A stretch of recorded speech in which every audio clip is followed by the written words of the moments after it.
The test is in 4 parts: Part 1, Part 2, Part 3, and Part 4. Now look at Part 1. Part 1. You'll hear two friends planning an event. First, you have some time to look at questions 1 to 6.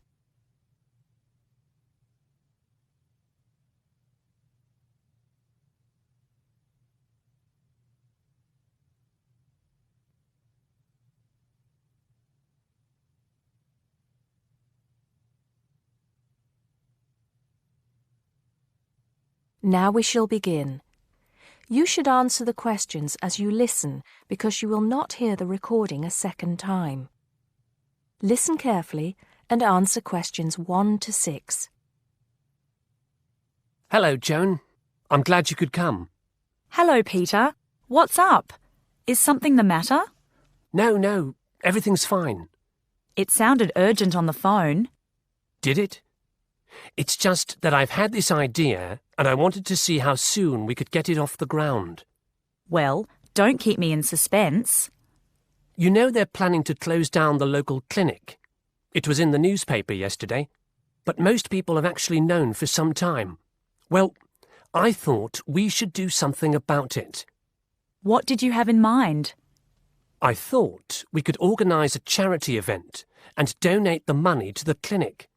I know it doesn't sound like much, but it will show the local council how we feel and that we mean business. That'll take quite a lot of organising. Why don't we just hold a protest outside the town hall? A protest would take just as much organisation as an event like this. Besides, I think fewer people would turn up.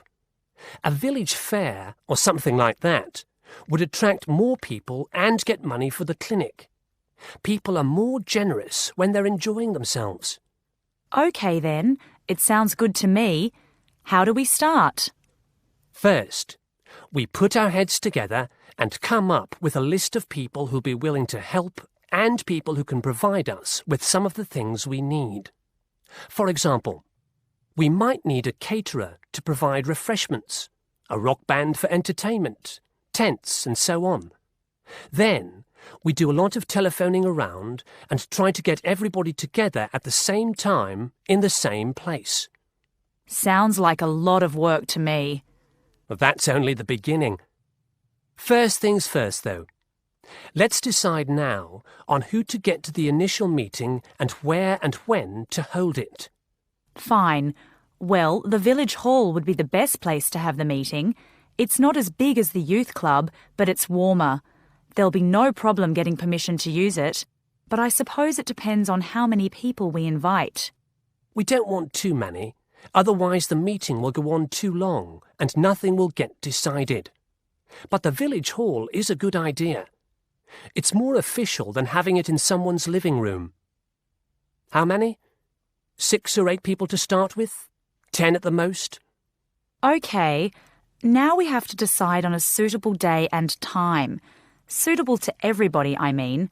A Saturday or Sunday would seem to be the best choice because people aren't at work on those days. But they may not like the idea of giving up a part of their weekend for a meeting. Unless we persuade them it's for a good cause, or that it's to their advantage, and that it'll all be a lot of fun. We'll provide refreshments, of course. What if some don't want to give up their weekend? Then we'll give them an alternative.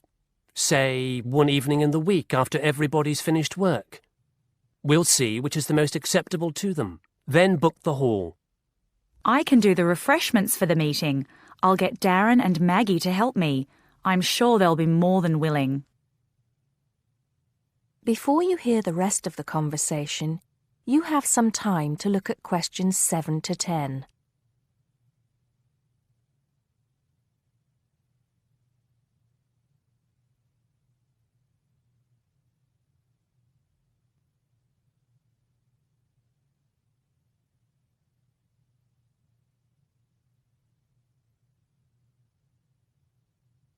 Now listen and answer questions 7 to 10. So, what's next on the agenda? A list of who we want at the meeting. Yes, of course. Obviously, we want someone from the clinic. I think Dr. Perkins would be best. He can tell us exactly what the financial situation is there. You know, how much money it takes to keep the place running, and how important it is for the community to have the clinic. The vicar too. He can rally lots of support. And Mr. Sims, our Member of Parliament. He is very busy, but I think I can persuade him to come, or get his wife to persuade him to come. I see her quite a lot socially. That's great. 2 other people I have in mind are Freddie Smith. The journalist? Yes. Well, he's the editor of the local paper now, and might be useful. He might let us advertise for free, and he'll know how to go about getting leaflets and posters printed. That's another thing. We'll need volunteers to put leaflets through people's doors and stick up posters all over the place. We can decide that at the meeting. What about the other person? What other person? You said you had 2 people in mind, Freddie Smith and... Oh, yes, Mr. Gates. Mr. Gates. Do I know him? You must do. He owns Greatfields Farm. We need a large area to hold the fete. Right. So how many have we got then? 7 or 8? There's Dr. Perkins, Mr. Sims, that journalist... Freddie Smith, you mean? Yes, him. And the vicar and Mr. Gates, the farmer. That's only 5. There's you and me. That's 7. That will do for now. Let's start making phone calls. That is the end of part 1. You now have half a minute to check your answers.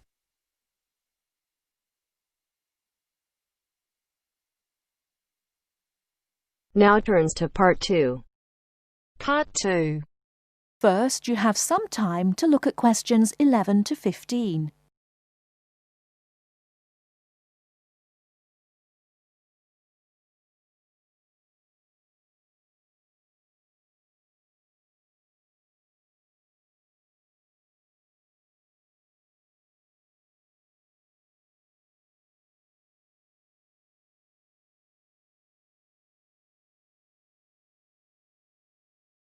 Now, listen carefully and answer questions 11 to 15.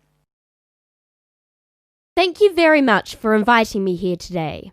I understand that you all own your own home, and some of you may be interested in buying additional property here in the city, so I hope you will find the information I am going to share with you useful and informative. I'm going to talk about the situation with property here in the city. The city centre of any area is obviously going to have the highest prices, and as more and more people are competing for houses in this area, both renting and buying are becoming increasingly difficult.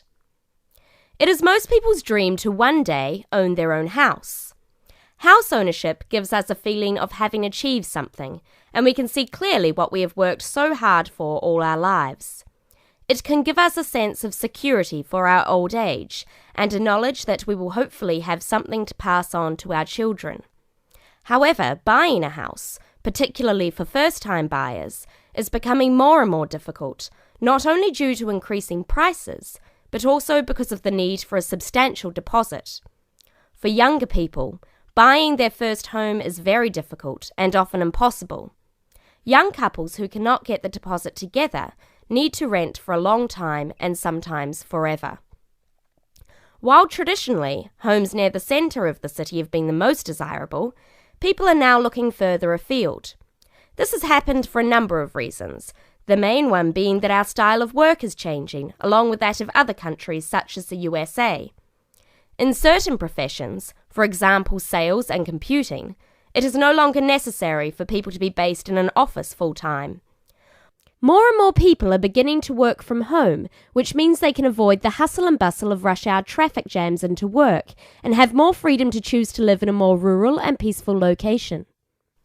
My company deals with finding property for both purchasers and renters in the city area. One of my main roles within the company is to find investment properties for people who wish to plan ahead for their future.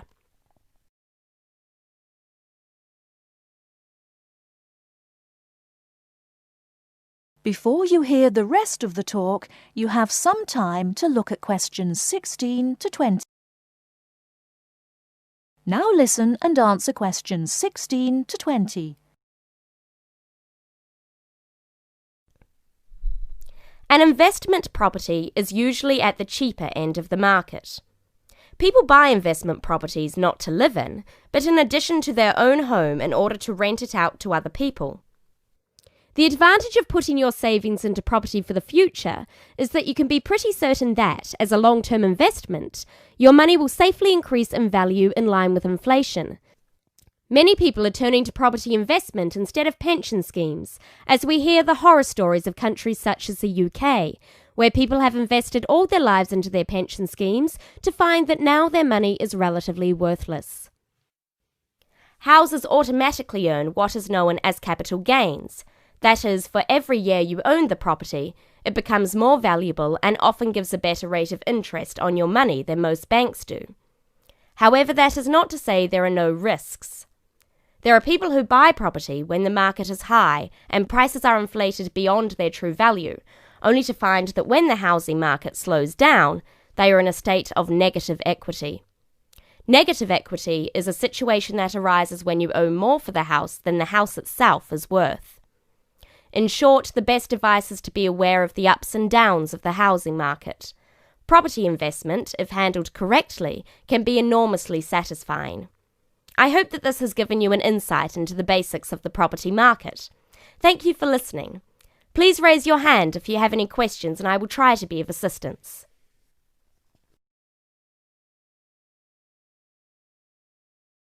That is the end of part 2. You now have half a minute to check your answers. Now turns to part 3. Part 3. You will hear a conversation between Helen and her tutor. First, you have some time to look at questions 21 to 25.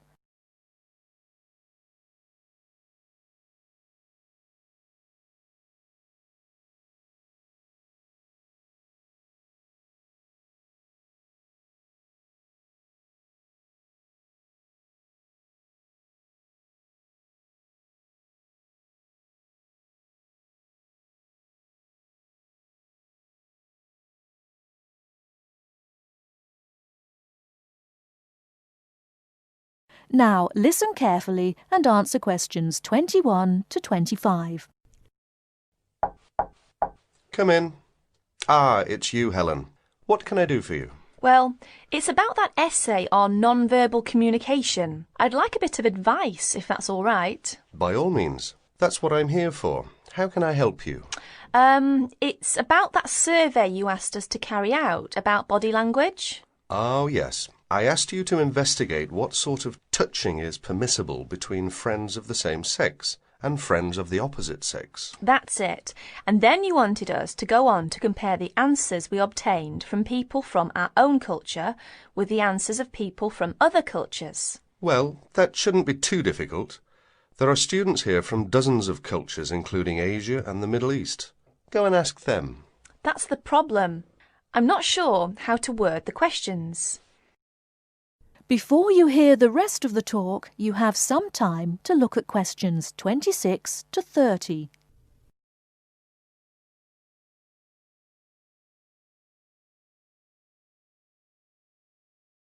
Now listen and answer questions 26 to 30. Go and ask them. That's the problem. I'm not sure how to word the questions. I think I've got far too many. People don't want to be bothered answering them all. Is that the list of questions you have with you? Let's have a look. I see. Your basic idea is fine. You've got a checklist of the parts of the body we mostly use to touch people with, and a checklist of the parts of other people's bodies that we usually touch. But you don't have to go right through the list asking a separate question about each item. You can make your questionnaire much shorter if you ask open questions. Open questions? What are they? Sometimes we call them WH questions. What, when, where. Those are examples. Oh, I see. Yes, we learned about them in grammar. I hadn't realised how useful they turn out to be. I could just ask one open question about each subject and tick the answers I receive. That's right. Now, let's have a look at the list of parts of the body you're going to ask about. I see. You've got the head, arm and hand, and, oh, it's over the page, the back, leg and foot. What about the shoulder and the thigh? They're important areas, and there are some others you should include too. Oh, yes, of course. I was in a rush and forgot those. What about asking people how they feel about being touched? Surely it's hard for people to put that sort of feeling into words. Yes, you're right. That's why it's essential to work out a rating scale for each response. Can you tell me a bit about how to use rating scales? Well, there's no way to measure how strongly a person feels about something, of course. All we can go on is what they report about their feelings. So what we do is offering them choices of ways to express how they feel. Very strongly, strongly, or not at all. That would be an example of a rating scale. In this case, as your survey is only a small trial sample, I suggest you use that 3-point rating scale I've just described. Very strongly, strongly, or not at all. That'll be enough to enable you to draw some broad conclusions. You may go on to refine your survey later if you decide to specialise in the study of non-verbal aspects of behaviour. Thank you. I'm much clearer now. Could I ask you one last question?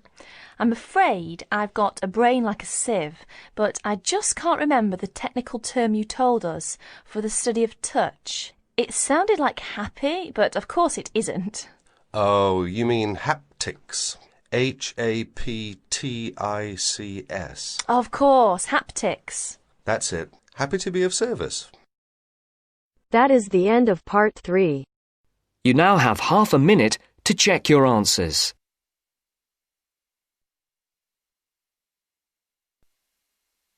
Now turns to part 4. Part 4. We'll hear an introduction on cheese making. First, you have some time to look at questions 31 to 40. Now, listen carefully and answer questions 31 to 40. Cheese is one of those foods that we tend to take for granted as always having been with us. And it's odd to think that someone somewhere must have discovered the process to make cheeses. That takes place today. In the studio to tell us all about it is Monica Maxwell. Today we all know that the process of making cheeses takes place when microorganisms get into milk and bring about changes in its physical and biochemical structure. Well, obviously, we don't know who discovered the process, but it's thought that it came from Southwest Asia about 8,000 years ago. In the early time, there were mainly 2 types of cheeses. One of them was rather tasteless and bland, in the case of the so-called fresh cheeses, which are eaten immediately after the milk has coagulated. And another one was rough-tasting and salty, in the case of the ripened cheeses, which are made by adding salt to the soft fresh cheese and allowing other biochemical processes to continue so that a stronger taste and a more solid texture resulted. The ancient Romans changed all that. They were great pioneers in the art of cheese-making, and the different varieties of cheese they invented and the techniques for producing them spread with them to the countries they invaded. This spread of new techniques took place between about 60 BC and 300 AD. You can still trace their influence in the English word cheese, which comes ultimately from the Latin word Caseus, that's C-A-S-E-U-S. At this stage in history, people weren't aware in a scientific way of the role of different microorganisms and enzymes in producing different types of cheese, but they knew from experience that cheese's tastes were relevant to something. If you kept your milk or your pre-cheese mixture at a certain temperature or in a certain environment, things would turn out in a certain way. In the 19th century, with the increasing knowledge about microorganism, There came the next great step forward in cheese making. Once it was known exactly which microorganism was involved in the different stages of producing a cheese, and how the presence of different microorganisms affected the taste, it was possible to introduce them deliberately and to industrialize the process. Nowadays, cheese is made on a large scale in factories, although the small producer working from his dairy farm continued to exist and still exists today. Cheesemaking moved very much into the world of technology and industrial processes, although because the aim is still to produce something that people like to eat, there's still an important role for human judgment. People still go round tasting the young cheese at different stages to see how it's getting on, and may add a bit of this or that to improve the final taste. Whatever the scale of production, there is still room for the development of art alongside the technology. That is the end of part 4. You now have half a minute. You now have half a minute to check your answers.